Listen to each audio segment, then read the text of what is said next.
Assalamualaikum warahmatullahi wabarakatuh. Halo adik-adik, kita ketemu lagi nih di pembahasan materi PAI dan Budi Pekerti.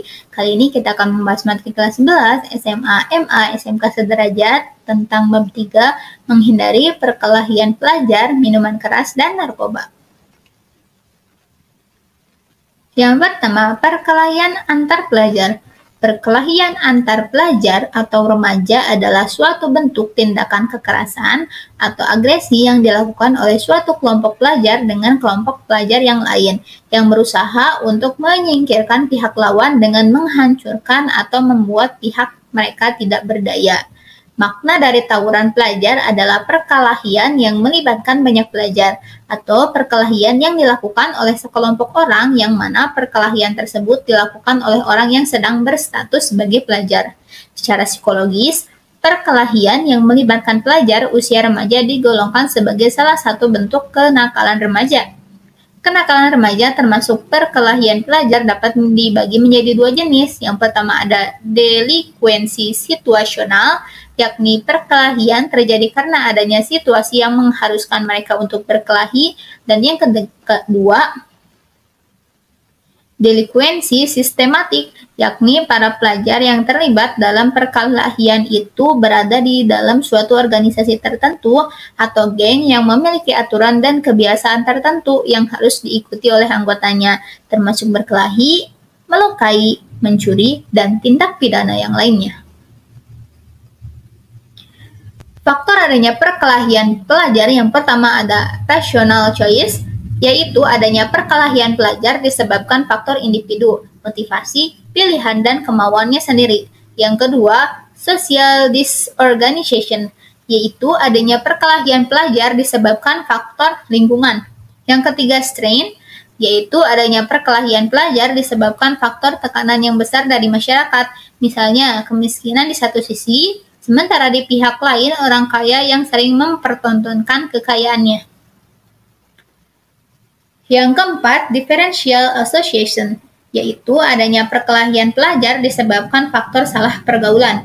Yang kelima, labeling, yaitu adanya perkelahian pelajar disebabkan faktor terbiasa dicap sebagai pelajar yang nakal. Dan yang terakhir, malphenomenon, yaitu adanya perkelahian pelajar disebabkan faktor jenis kelamin, bahwa anak laki-laki lebih nakal dibanding anak perempuan.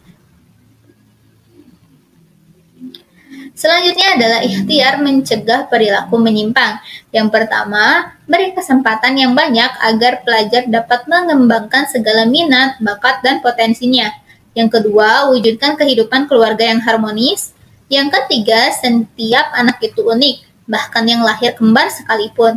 Yang keempat, pengembangan pribadi yang optimal melalui pendidikan di sekolah memiliki pengaruh yang besar. Yang kelima, bentuk perkembangan pelajar di lingkungan sekolah dengan baik. Yang keenam, pentingnya membentuk banyak organisasi atau lembaga yang mewadahi aktivitas pelajar atau anak, baik di lingkup sekolah, misalnya OSIS, maupun di lingkungan tempat tinggal sang pelajar. Dan yang terakhir, melakukan usaha untuk meningkatkan kemampuan pelajar atau remaja di bidang tertentu sesuai minat dan bakat masing-masing. Selanjutnya adalah penanganan pelajar yang menyimpang. Yang pertama, melalui kepercayaan. Yang kedua, kemurnian hati. Yang ketiga, kemampuan mengerti dan menghayati perasaan pelajar atau remaja. Yang keempat, kejujuran. Dan yang kelima, mengutamakan persepsi pelajar tersendiri. Selanjutnya kita akan membahas mengenai miras atau minuman keras. Miras sendiri kalau di dalam bahasa Arab adalah khamar. Khamar adalah jenis minuman dan makanan yang dapat memabukkan dan menghilangkan kesadaran seseorang. Makna lainnya adalah segala apapun yang memabukkan atau merusak akal sehat. Jenis-jenis obat, psikotropika, dan narkotika, meski tidak mengandung alkohol, ia tetapi haram digunakan, sebab dampak negatifnya sangat buruk sekali, baik dilihat dari sisi akal pikiran, kesehatan, harta benda, maupun kepribadian bagi semua. Adapun dalil dari miras tersendiri adalah di dalam Quran Surat Al-Maidah ayat 90 sampai ayat 91. Adapun sikap terhadap Homer, yang pertama, tidak coba-coba memakai atau meminum khamar. Yang kedua, bagi pihak yang berperan dalam pembinaan umat, pentingnya melakukan pentahapan dari mulai yang ringan, sedang, dan berat.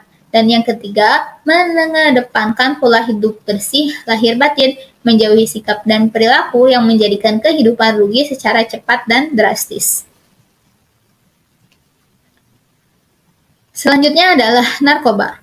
Ditinjau dari Islam, istilah narkoba di dalam Al-Quran memang tidak ditemukan padanannya. Istilah ini didekati melalui kias, yakni satu masalah yang belum ada nasnya dicarikan padanan dengan masalah yang sudah ada nasnya, disebabkan persamaan ilat atau sebab, landasan, dan motivasi hukum. Dalam hal narkoba, maka disamakan dengan khamar karena sama-sama memabukkan dan membahayakan atau merugikan. Oleh karena itu, narkoba disamakan dengan khamar. Khamar adalah jenis minuman dan makanan yang dapat memabukkan dan menghilangkan kesadaran seseorang.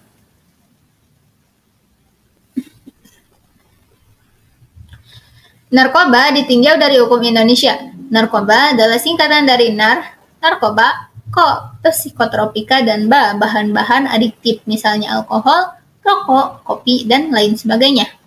Narkotika adalah zat atau obat yang berasal dari tanaman atau bukan tanaman, baik sintesis maupun semi-sintetis, yang menyebabkan penurunan atau perubahan kesadaran, hilangnya rasa, mengurangi sampai menghilangkan rasa nyeri, dan dapat menimbulkan ketergantungan. Yang dibedakan ke dalam golongan-golongan tertentu. Hal ini terlampir dalam Undang-Undang Nomor 35 Tahun 2009 tentang narkotika. Psikotropika adalah zat atau obat baik alamiah maupun sintetis, bukan narkotika, yang berkhasiat psikoaktif melalui pengaruh selektif pada susunan saraf pusat yang menyebabkan perubahan khas pada aktivitas mental dan perilaku. Zat adiktif adalah obat serta bahan-bahan aktif yang apabila dikonsumsi oleh organisme hidup, maka dapat menyebabkan kerja biologis serta menimbulkan ketergantungan atau adiksi yang sulit dihentikan dan berefek ingin menggunakannya secara terus-menerus. Adapun jenis narkotika diantaranya adalah morfin, putau, ganja, cimeng, marijuana atau cannabis sativa, hasis, kokain, dan opium.